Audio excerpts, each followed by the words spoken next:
Hello, it's nice to see you again. We hope you are all set and ready for the massive amounts of fun. The new Affliction Challenge League has finally arrived, and it brings many exciting changes alongside it. This expansion features an unusual amount of meta shakeup, which is very much welcome in a pretty stale environment.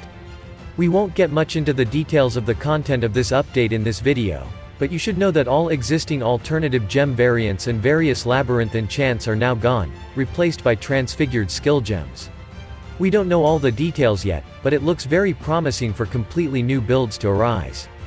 It seems that the new gem variants will be quite easy to get, since you can target the specific skills you want, but there still might be some randomness involved. The new league mechanic also looks like a ton of fun. The gameplay impact it brings should affect all kinds of builds, so you don't have to worry about it too much. The core gameplay for starting the new league stays the same. You will need to unlock all maps in the Atlas and defeat some bosses. You should pick a starting build that doesn't need any particular investments to comfortably accomplish those goals. All builds on this list are capable of achieving that, so pick the one you will enjoy playing the most. With that being said, let's explore our recommended builds for the upcoming Affliction League. Our first recommendation is the minion build that primarily uses Sentinel of Radiance, an exclusive Guardian minion. It feels almost like a cheat code, as you can trivialize all content with bare minimum gear. The Sentinel casts a wide area burning aura and delivers heavy hits.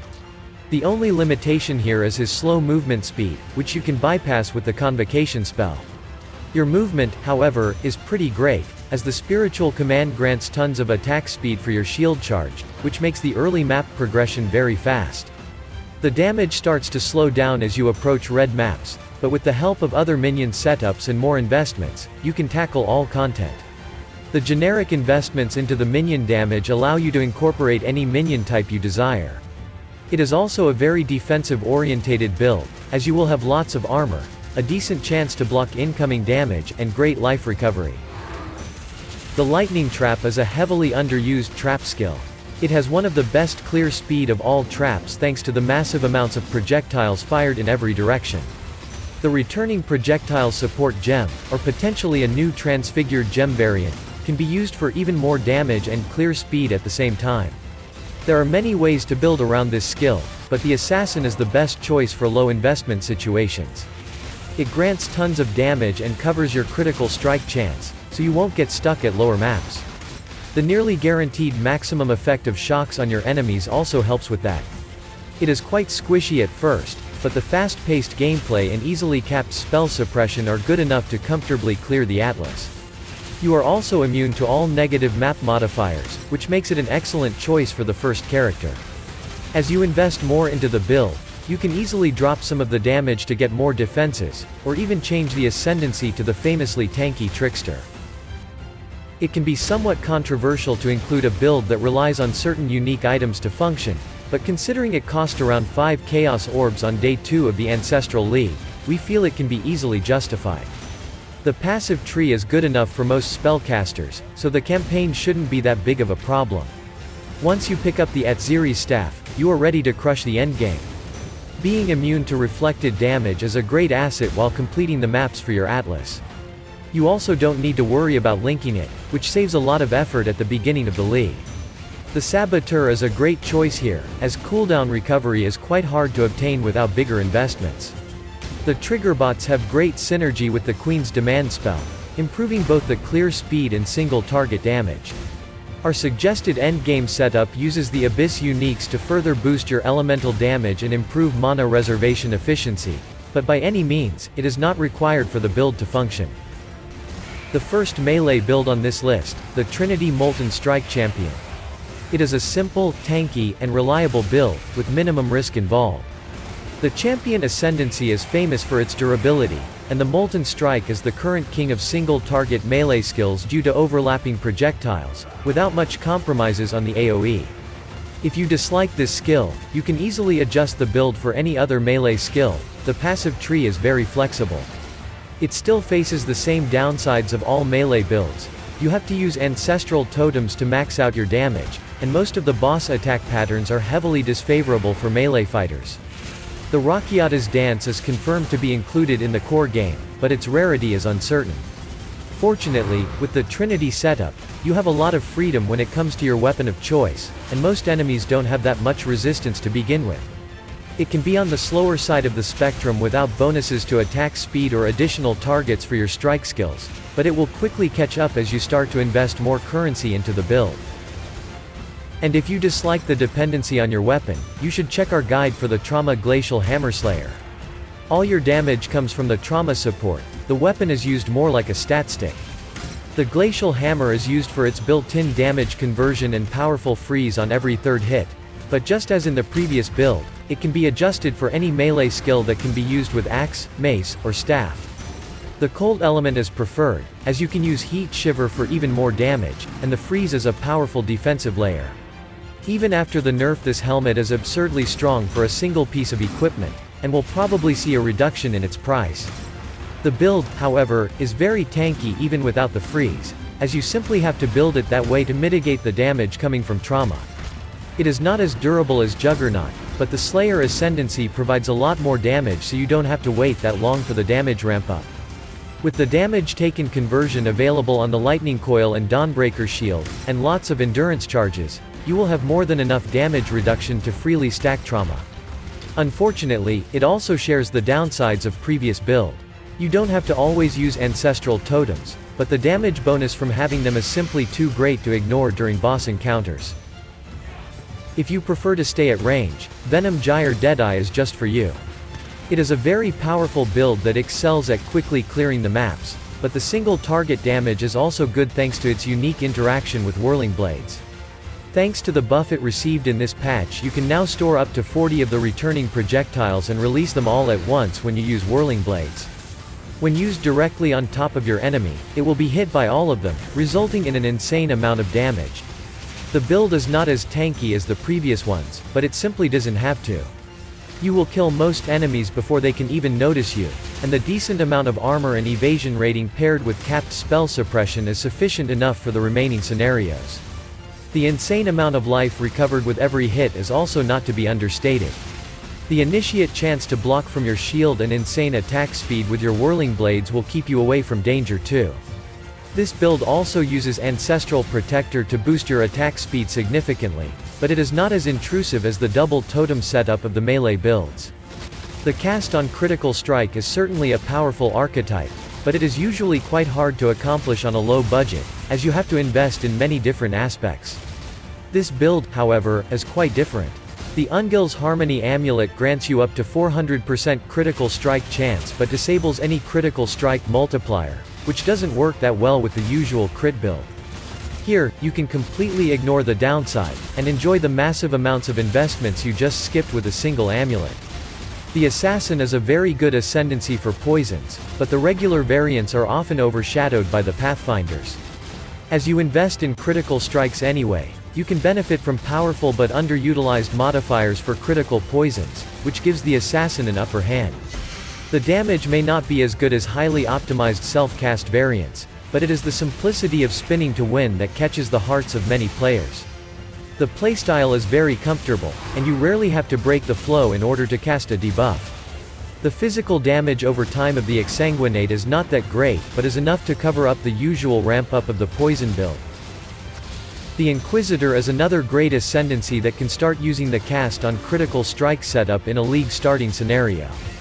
Here most of your damage comes from the Energy Blade, and more specifically, the Battle Mage and Spell Blade effects that transfer its damage to any spell of your liking.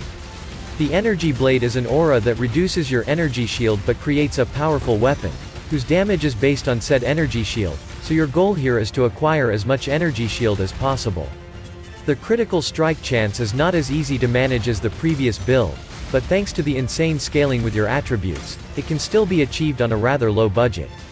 The remaining aspects of this build also hyperscale with your attributes as well. The strength increases your spell damage, maximum life, and energy shield, while intelligence further improves the energy shield and covers the accuracy rating. It also grants you enough flat mana to not worry about your spell costs. Even though it is an attribute stacking build, it is not as restrictive as others of this type. Even a single bonus on each of your gear pieces will be good enough at the start, and you will need a support gem to further boost the critical strike chance. That being said, the start is a bit rough compared to other builds on this list, but it is still easily manageable if you are familiar with game mechanics, so we wouldn't recommend it if you are completely new to the game. The Arc is a very popular and cherished spell, but its weak single target damage makes it somewhat problematic at League start, especially if your desired farming strategy includes farming bosses. Here this problem is resolved by using Ignite, but that's not all. In this setup, we use the easy-to-acquire unique Catagon's Crown to gain the Battle Mage and source all our damage from the equipped bow. If it's not available, you can also use Nycta's Lantern and Spell Blade support instead, but it shouldn't be a problem anyway. For the purposes of defeating the campaign, the build is no different than any other Ignite build, so expect no surprises here. The reason behind this setup is that bows can provide tons of base elemental damage, and thanks to the Shaper of Flames all damage counts towards the Ignite. It can also grant a lot of damage over time multiplier, so it doesn't fall behind a regular weapon anyway. You can also use the unique quiver to automate frenzy generation, as well as apply combustion debuff or cull enemies. The spell of choice is also easy to adjust. We chose Arc for its amazing clear speed, but if you value pure single target damage, the Flame Blast is simply insane. The defenses are quite lacking, as you don't have access to shield or leech, but thanks to the powerful chill and consistent nature of damage over time-based playstyle, it is not that bad. The totems are historically one of the best archetypes to choose for starting the new league. The reason for that is simple: they offer insane damage even at the lowest investment, and the playstyle is very safe regardless of your defenses. This Freezing Pulse Hierophant is a great example of it. With just basic items you can easily farm tier 16 maps, and as you acquire more wealth, and swap the active gem to the Ice Spear, it becomes one of the best boss-killing builds in the game. Don't worry, the Freezing Pulse is capable of most content, so you don't have to micromanage all the time. You can also use this build as a template for basically any other spell totem setup, which is ideal for testing new skills introduced in this patch. It is not a particularly tanky build, as the Mind over Matter keystone doesn't allow you to use too many auras, but the sheer amount of maximum life, energy shield, and mana is enough to take a few hits without dying. It can be solved with a higher budget, but most players tend to opt for even more damage anyway, as with smart positioning and game knowledge you can avoid most dangerous situations. Bleeding is currently the most underused ailment in the game, but over the last few patches, it received solid improvements, without much notice from the community. Even in the current content update both snipe support and puncture skill got a major damage upgrade, making it even better. The Gladiator Ascendancy could see some improvements as well, but it still works very well for this build. The Manaforged setup can automate both frenzy generation and the ensnaring arrow debuff, making it a very simple and enjoyable build to play. It is a build that typically uses two different setups, the puncture for single target and split arrow for clearing, but don't worry about it too much, as you don't have to change your gems before each major encounter or use both of them in a rotation. The bleeding is a fairly strong ailment, whose biggest upside is that it very rarely is resisted by enemy modifiers.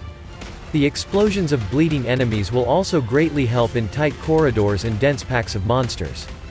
The bow is obviously the most important aspect of a bow build, but you have no need for bonuses like additional arrows or high critical strike chance, so you will be able to get a powerful one for quite cheap. Coincidentally, all other gear pieces are also rather cheap, and most of them are rares that simply provide basic defenses. As opposed to the previous build, this one features a skill that requires a bit more micromanaging. The Dark Pact creates a Chaos Nova around your character that deals a decent amount of damage, but if you use it with summoned skeletons, it will chain a few times between them, dealing damage with each bounce. It will also deal greatly improved damage, based on the maximum life of your skeletons, which also got a pleasant buff in this update. The 2-button playstyle can be a bit jarring at first, but with a bit of investment into the cast speed, it becomes quite natural to play. As with many other skill combos, you are greatly rewarded for this playstyle, as the damage output is simply insane. Since your main damage is Chaos type, you can opt for a Poison or Critical Strike variant, each having its own upsides and downsides, but both being very good on the Occultist Ascendancy. The Profane Bloom explosions take care of your clear speed, making this build excel at every front. It is also worth noting that you don't need the extra damage from your minion's life when killing weak enemies, one cast of the Dark Pact will be more than enough to kill most monster packs anyway. The Chaos type is also immune to Reflect, while the Eldritch Battery relies on recharge instead of regeneration, so you will have an easy time completing the Atlas. Death Wish is another unusual yet powerful approach to the Ignite ailment. It also combines some traits from the previous build, as you will stack minions' life to improve your damage. The Death Wish spell comes from the unique helmet, which may be the most expensive unique item in this list, as it costs around 20 Chaos Orbs on the second day of the Ancestor League, but it can also be commonly found in a cemetery map which is now only a tier 4. And just as the Arc Ignite, it uses a rather universal setup for any Ignite character for the campaign. The Death Wish is a channeling skill, that shortly empowers your minions and causes them to explode when you end the channel. The explosion deals simply massive amounts of damage and can be easily scaled by investing in minion life or gem levels. It also got better with the changes to Stone Golem, which gains even more maximum life as you level him up now. It is a great build to kill bosses and other tough enemies, but the clear speed can be lackluster. The Ignite proliferation is extremely helpful in that regard, but you still have to channel the Death Wish, and occasionally wait for minions to be close enough to actually hit your enemy. You don't have to resummon your minions, as the Elementalist Ascendancy automatically revives them after 4 seconds. You will have plenty of investments into generic Ignite damage, so you can try out new spells as a clearing setup, without worrying about their boss killing potential. The Absolution Necromancer takes a more usual approach to your minions, as in this build they deal the majority of your damage. However, it is also not the usual passive summoner, as you have to constantly resummon or refresh their duration. It is also a bit more boss damage oriented build, as the damage of your Sentinels of Absolution can be quite insane. To push your damage to the absolute limits you will need Doriani's prototype armor, but it is not required at the start. In fact, this build can easily clear tier 16 maps with just random rare items you find on the way. The Vol Absolution summons a giant minion similar to the Innocence boss, which deals even more damage and is insanely fun to use. This build can be easily played on both the Necromancer and Guardian Ascendancy, but the Necromancer has a bit more speed and early tankiness thanks to the Commander of Darkness notable and your offering affecting you as well. You can also easily incorporate new Spectres into this build, but their viability is still uncertain. The last pick for this list is the Lightning Arrow Deadeye. It is a very popular and well-known build by now, but it is simply too powerful to not include it here. It is easily one of the best clearing builds in the game, and the single target damage is not that bad if you help yourself with a few ballistas.